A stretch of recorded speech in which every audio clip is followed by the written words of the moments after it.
അതെ ചന്ദ്രോ, ആ കുരുത്തം കെട്ടോളി ചതിച്ചടാ പ്രേമ. അവള് ആരുടെയൊപ്പം പോയടാ. നിന്റെ മാനം പോകും. രാവിലേക്ക് എങ്ങനെയെങ്കിലും നീ അതിനെ കണ്ടുപിടിച്ചു തരണടാ. ഒരു രക്ഷയില്ല നീ അല്ലാതെ. കരയണ്ട ചേച്ചേട്ടാ, നമുക്ക് പരിഹാരം ഉണ്ടാക്കാം. കരയല്ലേ ഞാൻ 100 വട്ടം പറഞ്ഞാണ്. നീ പോടാ പറ്റി. എനിക്ക് കാര്യം എന്തിനൊക്കെ ഗൗരവമല്ലോ അറിയോ? മുണ്ടാകുന്ന അവിടെ. കരയണ്ട, ആരൊപ്പം പോയെന്ന് വല്ല അറിവണ്ട? ആ കോൺട്രാക്ടറുടെ പിന്നാലെ കാപ്പിരിയുമായിട്ട് ഒരു ചെക്കണ്ടായിരുന്നു. ഓൻ്റെ ഒപ്പം പോയി എന്നാ നാട്ടുകാർ എന്നോട് പറയണത്.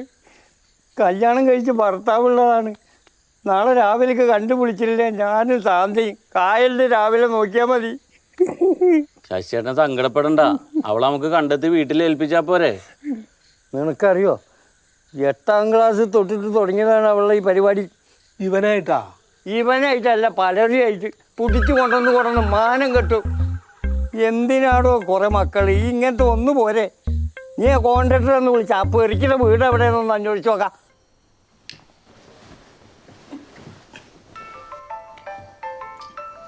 അതവിടെ കിടന്ന് അടിക്കട്ടെ.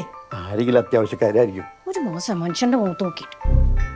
ഓക്കെയാണ്. ആ ശ്മശാനത്തിന്റെ കാര്യം പറയാൻ വേണ്ടി വിളിക്കണതാണ്. ആ പറവൊക്കെ നട്ടപ്പാതിരൊക്കെ ഒരു ഓക്കെങ്കിക്ക്. അയ്യോ, ഞാൻ അറിഞ്ഞില്ല കേട്ടാ. ഷിബുവാ ആ പാഴ. എന്താ? നീ കിടന്നോ. ആ, എനിക്ക് അവന്റെ വീടറിയാം. എവിടെ ഉണ്ടെങ്കിലും നോക്കാനെ പൊക്കാം. എന്താ കാര്യം? നീ കിടന്നോ. ഓക്കെ, ധൈര്യമായിട്ട് പോരെ. ഞാൻ ഇറങ്ങാണ്. ഓക്കെ. ആ, നീ കിടന്നോ. നിങ്ങളിത് എങ്ങോട്ടാ? എടി, ഒരു പണി കിട്ടിയിട്ടുണ്ട്. നാട്ടിലെ പണി മൊത്തം അയാൾ കരാറെടുക്കും. വീട്ടിലെ പണി തൊട്ട് അയാൾക്ക് നേരമില്ല. മുട്ടേന്ന് വരുന്നില്ല, പെണ്ണിനെ വിളിച്ചോണ്ട് വന്നേക്കുന്നു. ഇക്കണ്ട കാലത്തിൽ എനിക്ക് സ്വന്തം തന്തയ്ക്ക് ഒരായിട്ട് വീഡിയോ ചോദിച്ചിട്ടുണ്ടാ നീ? മോനെ തലയൊക്കെ ആയിട്ട് കല്യാണം കഴിച്ചിട്ട് ഇറങ്ങിയേക്കുന്നു. ഈ സാധനത്തിന് എവിടുന്നാ വിളിച്ചോണ്ടെന്ന് വെച്ചാൽ അവിടെ കൊണ്ടായിക്കോണം. എന്റെ അടിച്ചനകത്ത് വരെ 2 മുട്ടാനും തല്ലോടിക്ക് പറഞ്ഞേക്കാം. എന്റെ ചെക്കനെ കണ്ണും മൂക്കും കാണിച്ച് വശീകരിച്ച് അവന്റെ കൂടെ പൊറുക്കാൻ ഒരുമ്പെട്ട് വന്നവളെ പൂവും തലം വെച്ച് സ്വീകരിക്കണം ഞാൻ. ഇവൾക്ക് വക്കാലത്ത് പറയാൻ ഒരു പട്ടിയും കിട്ടു പറയണ്ട, അരിഞ്ഞു കളയാൻ ഞാൻ. ഞാൻ പറഞ്ഞില്ലേ, ഏരിയ ഇത്തിരി മോശമാണെന്ന് പറഞ്ഞില്ലേ. ആള് കൂടിയുണ്ട്. 2 കെട്ടക്ക് കയറി കേട്ടോ. നീ ഇവളെ കല്യാണം കഴിച്ചാണോടാ? ആ അതെ. പിന്നെന്താ അകത്തോട്ട് വിളിച്ചോണ്ട് പോകാത്തത്? അച്ഛനും അമ്മയും സമ്മതിക്കണില്ല ഏട്ടാ. അച്ഛനും അമ്മയും സമ്മതിക്കണില്ല. ഇവക്കൊരു ഭർത്താവും കുട്ടിയുള്ളത് നിനക്കറിയോ? ആ അറിയാം. പിന്നെന്തിനാടാ അവളെ വിളിച്ചോണ്ട് വന്നത്? ഞങ്ങള് പ്രേമായിരുന്നില്ല ഏട്ടാ. പ്രേമിക്കുന്ന പെണ്ണ് വഞ്ചിക്കുന്നത് ആണത്തല്ലല്ല. ശരി, അതൊക്കെ അറിയാം നിനക്കല്ലേ? അതാരച്ഛനാ? കണ്ടറിയാൻ പാടില്ല. ആ, ഞാൻ സംസാരിച്ചോണ്ട്. ഓക്കെ. കത്തി ചേട്ടാ, സ്വന്തം മോനല്ലേ അത്.